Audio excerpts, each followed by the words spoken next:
Hello mga kaati! Hala, ang daming ibon. Grabe, lapitan natin. Sana hindi lang magliparan. So ayan, naglipan ang mga ibon dito sa park. So ayan, dito kami sa park ni Ama today. So ayan nanginginain sila. Umulan kasi. Ganito kapag umuulan, tapos biglang init, ayan, naglalabasan sila. Pero nagliparan na.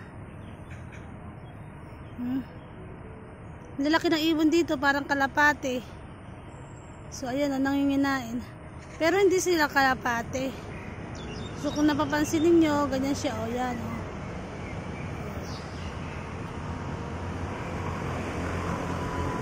Para lang siyang kalapate, pero hindi.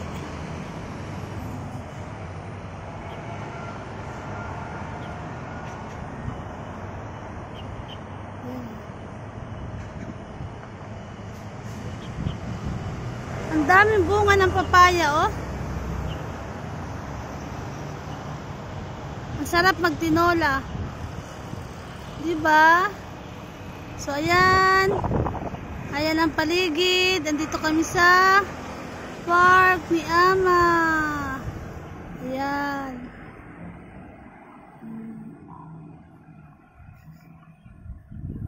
Ayun si Ama, Yun. Balot na balot.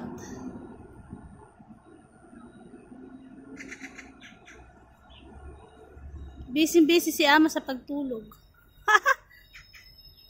So ayan ang kapaligiran namin dito. Ang ganda, tahimik din eh. Walang gaanong mga tao. So first time namin pumunta dito ni Ama. Ang daming bunga ng mangga, in fairness. Tapos may avocado pala dito. I think avocado ito, right? I think so. Pero hindi ako sure. Parang avocado lang yung kanyang dahon. So ayan Akala ko may bunga, wala pala. Yung dahon niya kasi parang avocado. Ayan Di ba?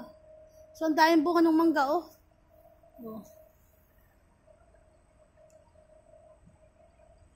Di ba? I think ito ay apple mango. So ayan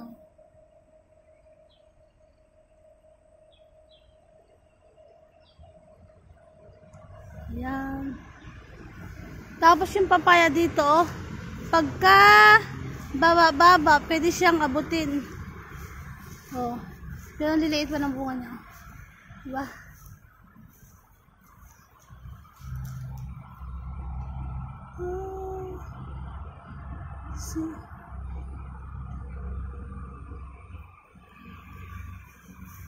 Ang daming bunga ng sili din, Siling to?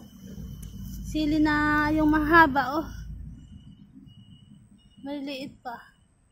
Di ba? Dami niya, Garden ito dito sa park. So, ayan.